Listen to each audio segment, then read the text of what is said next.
Darling, only go so far when you got a head start.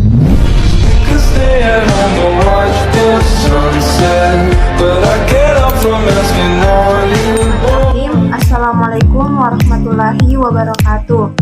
Perkenalkan, kami dari kelompok 1 mata kuliah pengantar akuntansi. Sebelum saya melanjutkan ke materi makalah, di sini saya akan memperkenalkan anggota kelompok saya.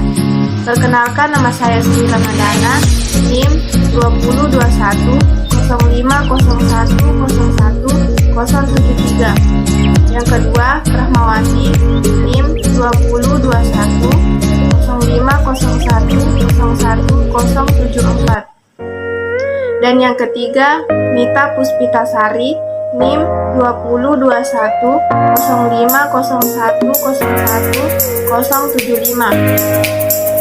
Sebelum saya melanjutkan ke materi kami, saya mengucapkan terima kasih atas kesempatan yang telah diberikan kepada kami untuk mempresentasikan makalah dari mata kuliah pengantar akuntansi.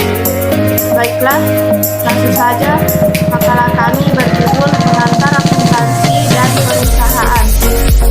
Yang pertama, pengantar akuntansi. Akuntansi dapat diterjemahkan sebagai cara atau metode yang digunakan untuk menyelenggarakan pencatatan mengenai transaksi keuangan sehingga menghasilkan informasi yang relevan. Untuk mengambil informasi yang relevan, suatu keputusan pada proses akuntansi mengidentifikasi peristiwa-peristiwa ekonomi dilakukan terlebih dahulu. Setelah teridentifikasi, peristiwa-peristiwa tersebut kemudian dicatat untuk menjadi alur aktivitas keuangan perusahaan. Pencatatan terdiri atas pembuatan perusahaan. Pencatatan terdiri atas pembuatan jurnal peristiwa-peristiwa secara sistematis dan kronologis. Di dalam pencatatan, peristiwa-peristiwa ekonomi akan diklarifikasikan dan dibuat dasarnya. Adapun yang kedua, tujuan akuntansi secara umum, memberikan informasi mengenai keuangan, menyediakan informasi mengenai perubahan pada berbagai sumber ekonomi atau netto perusahaan, memberikan informasi keuangan perusahaan yang dapat membantu dalam pembuatan estimasi potensi keuntungan perusahaan, memberikan informasi mengenai perubahan pada berbagai sumber ekonomi perusahaan, baik itu aset, utang, serta modal, menyediakan informasi lainnya terkait laporan keuangan untuk membantu pengguna laporan tersebut.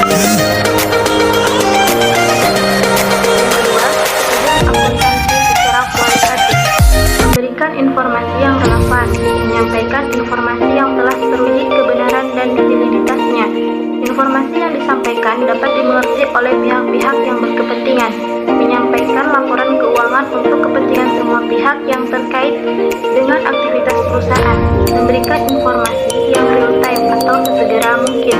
Informasi yang disampaikan sesuai dengan prinsip akuntansi diterima umum dan dapat dibandingkan, serta menyampaikan laporan keuangan harus lengkap dan memenuhi standar pengungkapan laporan keuangan.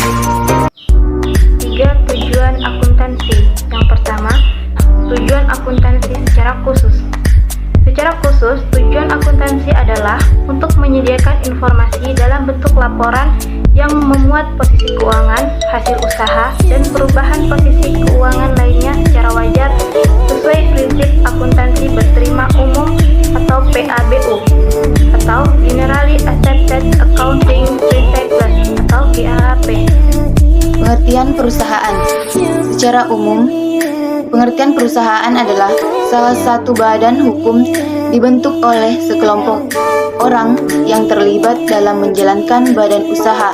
Dalam kapasitas didefinisikan sebagai suatu lembaga dalam bentuk organisasi yang dioperasikan dengan tujuan untuk menyediakan barang dan jasa bagi masyarakat dengan motif untuk memperoleh keuntungan. Jenis-jenis perusahaan. Perusahaan dapat diklasifikasikan berdasarkan beberapa kategori, antara lain: 1.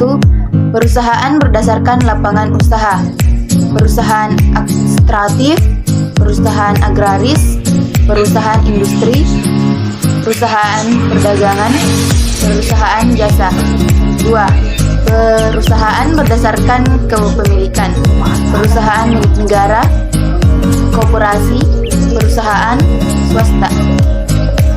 Itulah hasil presentasi dari kelompok kami. Apabila ada salah, mohon dimaafkan. Wabillahi taufiq wal hidayah. Assalamualaikum warahmatullahi wabarakatuh.